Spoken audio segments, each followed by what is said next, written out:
அப்போ நம்ம self preparation என்ன பிரச்சனை அப்படின்னா இந்த டிப்ஸ் அண்ட் ட்ரிக்ஸ் அப்படின்றது வந்து கிடைக்காது. அப்போ நீங்கள் ஆன்லைனில் தேடி தேடி படிக்கும் போது கொஞ்சம் டென்ஷனாக இருக்கும், ப்ரெஷராகவும் இருக்கும். இப்போ எக்ஸாமில் வந்து கைடன்ஸே இல்லாமல் ஒரு ஏற்கனவே எக்ஸாம் பாஸ் பண்ணவங்களோட கைடன்ஸ் இல்லை, அதே மாதிரி எக்ஸாம்ஸ் வந்து எழுதின சீனியர் ஃபேக்கல்ட்டிஸோட கைடன்ஸ் இல்லாமல் ப்ரிப்பேர் பண்ணும்போது என்ன ஆகும்னா நமக்கு எதை எங்கே ஆரம்பிக்கணும், எப்படி முடிக்கணும், என்னெல்லாம் பண்ணணும் அப்படின்றது நமக்கு தெரியாது. அப்போ நம்ம பண்ணுற மெத்தட் சரியா தப்பா இல்லையா அப்படின்னு ஒரு ப்ரெஷர் எப்பவுமே மைண்டில் ஓடிட்டே இருக்கும். அதனால என்ன ஆகும்னா சரியா ப்ரிப்பேரும் பண்ண முடியாது வந்து. ஸோ அதே நேரத்தில் வந்து எக்ஸ்பர்ட்டோட கைடன்ஸ் கிடைக்கும் போது என்ன பண்ணலாம் அப்படின்னா வந்து ப்ராப்பராக நீங்கள் கம்ப்ளீட் பண்ணிடலாம். இப்போ ஸ்கூலில் டீச்சரோட கைடன்ஸ் தேவைப்படுது, காலேஜில் ப்ரொஃபசர்ஸ் வந்து லெக்சரோட கைடன்ஸ் வந்து தேவைப்படுது. ஈவன் பிஹெச்டி பண்ணும்போது ஒரு கைடு இருந்தால் தான் பிஹெச்டியே பண்ண முடியும். ஆனால் காம்படிட்டிவ் எக்ஸாம் வந்தால் மட்டும் நானாக படித்து நானாக எக்ஸாம் எழுதிக்கிறேன் அப்படின்னு சொல்கிறாங்க. ஆனால் நீங்களா படித்து நீங்களா எக்ஸாம் எழுதும் போது கூட என்னன்னா நீங்கள் எங்கேயாவது டெஸ்ட் பேட்ச் ஜாயின் பண்ணுற மாதிரி தான் இருக்குது, புக்ஸ் எங்கேயாவது வந்து அகாடமியில் வாங்குற மாதிரி தான் இருக்கும். மற்ற டாப்பர்ஸ் சீனியர்ஸ் என்ன சொல்கிறாங்கன்னு சொல்லி அந்த அட்வைஸ்லாம் எடுத்துக்கிட்டு அதை ஃபாலோ பண்ணி தான் நீங்கள் படிக்கிற மாதிரி இருக்கும். அப்போ வித்தவுட் கைடன்ஸ் எதுவுமே இல்லாமல் நம்ம எதையும் ரெஃபர் பண்ணாமல் நம்ம வெறும் ஸ்கூல் டெக்ஸ்ட் புக்கை மட்டும் வச்சு பாஸ் பண்ணிட முடியுமா இந்த எக்ஸாம் அப்படின்னா கண்டிப்பாக முடியாது ஃப்ரெண்ட் வந்து. அதே மாதிரி நீங்களே வந்து பட்டு தெரிஞ்சுக்கணும் அப்படின்னா இயர்ஸ் வந்து போகும். ஸோ அதனால என்ன ஆகும் அப்படின்னா வந்து நமக்கு வயதும் ஆகிட்டே இருக்கும் வந்து. இன்னொரு பக்கம் நமக்கான ரெஸ்பான்சிபிலிட்டி அதிகமாகிட்டே இருக்கும். சொசைட்டி, பேரண்ட்ஸ் நம்ம மேலே போடுற ப்ரெஷரும் அதிகமாகும். அப்போ ஷார்ட் டியூரேஷனில் டக்குன்னு நம்ம வந்து எக்ஸாம் வந்து கிராக் பண்ணணும், உடனே வேலைக்கு போகணும் அப்படின்னும் போது என்ன ஆகுன்னா நமக்கு ஒரே வழி என்ன அப்படின்னா வந்து பார்த்தீங்கன்னா நம்ம அகாடமியில் ஜாயின் பண்ணி படிக்கிறது தான். ஏன்னா நீங்கள் குரூப் 4 எக்ஸாம் அப்படின்னா வித்தின் 6 months நீங்கள் சர்வீஸ் வாங்கிட்டு போயிட்டே இருக்கலாம் ஃப்ரெண்ட். அதுக்கு மேலே அதில் படிக்கிறதுக்கும் ப்ராக்டிஸ் பண்ணுறதுக்கும் ஒன்றுமே கிடையாது அப்படின்றதான் உண்மை. ஸோ அதனால் அதில் மனசில் வச்சுக்கிட்டு இப்போ ஜனவரியில் ஆரம்பிக்கிறீங்க அப்படின்னா ஜூலையில் எக்ஸாம் நடக்குது அப்படின்னா ஜனவரி டு ஜூலை இது போதும் உங்களை பாஸ் பண்ண வைக்கிறதுக்கு குரூப் 4 எக்ஸாம், அவ்வளோதான் முடிஞ்சிடும்.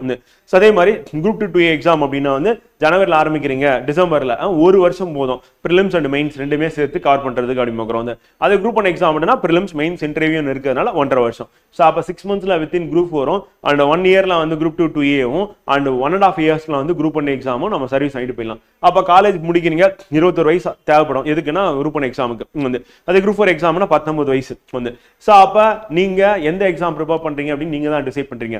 அப்படி டிசைட் பண்ணிட்டீங்க அப்படின்னா அதுக்கப்புறம் போயிட்டு சாவகாசமாக படிக்கணும் அப்படின்னு நினைக்கிறது, செல்ஃபாக படிக்கிறேன் அதே மாதிரி வந்து நான் வந்து காஸ்ட் எஃபெக்டிவாக படிக்கிறேன்னு சொல்லி 4 வருஷம் 5 வருஷம் சென்னையில் வந்து உட்காந்துக்கிட்டு மாதம் வீட்டில் வந்து 10,000 வாங்கிட்டு இருக்கிறது அப்படின்னா யோசிச்சு பாருங்க. கிட்டத்தட்ட 4.5 லட்சம் வந்து பார்த்தீங்கன்னா உங்கள் பேரண்ட்ஸுக்கு நீங்கள் போர்டனாக இருக்கீங்க ஒரு பக்கம். இன்னொரு பக்கம் நீங்கள் வேலைக்கு போகாமல் சம்பாதிக்காமல் இருக்கிறதுனால என்னன்னா அவங்களுக்கு எந்த சப்போர்ட் நீங்கள் பண்ண முடியாமல் இருக்கும். ஸோ அப்போ ஒரு எக்ஸாம் ப்ரிப்பரேஷனுக்கு 4-5 வருஷம் தேவையே கிடையாது.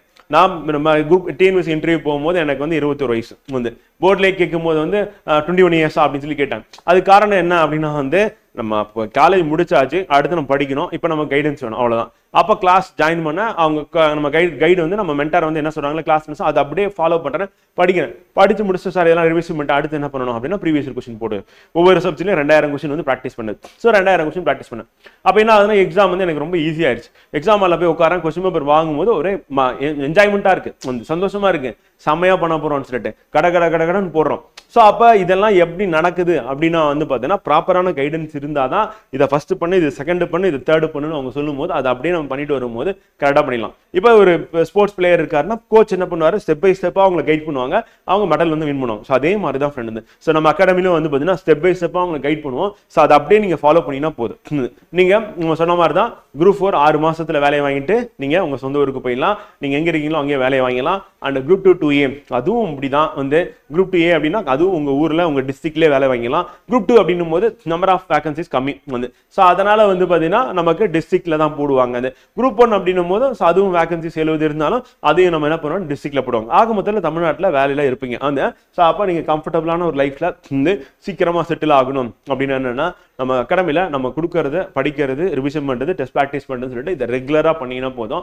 ஷார்ட் பீரியடில் நீங்கள் சர்வீஸ் வாங்கிட்டு போயிட்டே இருக்கலாம் பண்ணது. இதை மட்டும் மைண்டில் வச்சுக்கோங்க. வேற எந்த டிஸ்ட்ராக்ஷன் வேண்டியதில்லை. நான் வந்து அதை பண்ணுறேன், இதை மட்டும் பண்ணுறேன் அப்படிலாம் இல்லையா. நீங்கள் என்ன பண்ணணும் அப்படின்றது வந்து நம்ம அகாடமியில் நாங்கள் தான் முடிவு பண்ணுவோம். அதை நீங்கள் கரெக்டாக பண்ணீங்கன்னா போதும், நீங்கள் எக்ஸாம் பாஸ் பண்ணலாம். ஏன்னா நீங்கள் உங்களுக்கு எக்ஸ்பீரியன்ஸும் கிடையாது. அப்போ நீங்கள் முடிவு எடுக்கிறது அப்படின்னு சரியா இருக்காது வந்து. எப்படி வந்து பேரண்ட்ஸ் கிட்ட கேட்டு நீங்கள் முடிவு பண்ணியிருப்பீங்க, டீச்சர்ஸ் வந்து கைட் பண்ணியிருப்பாங்க, லெக்சர்ஸ் வந்து ப்ரொஃபசர்ஸ் கைட் பண்ணியிருப்பாங்க. அப்படி பண்ணி தான் இத்தனை வருஷம் நீங்கள் வந்துட்டீங்க.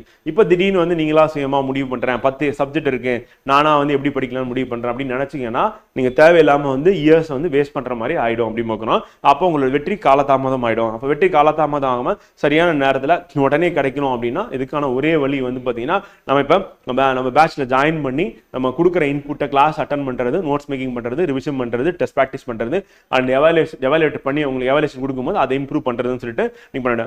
ஒவ்வொரு சின்ன சின்ன விஷயத்துலையும் நிறைய இன்ஃபர்மேஷன்ஸ் இருக்கு ஃப்ரெண்ட். அதெல்லாம் நீங்கள் கொஞ்சம் கொஞ்சமாக நீங்கள் அப்படியே உள்வாங்கிட்டே இருந்தீங்க அப்படின்னா இந்த எக்ஸாம் தகுந்த மாதிரி நீங்கள் டோட்டலாக வந்து பார்த்தீங்கன்னா ரெடி ஆகிடுவீங்க. அப்படி ரெடி ஆகும்போது கண்டிப்பாக அது பாஸ் பண்ணுறது அப்படின்றது கண்டிப்பாக நடக்க தான் போகுது அப்படின்னு சொல்லி பார்க்குறோம் வந்து.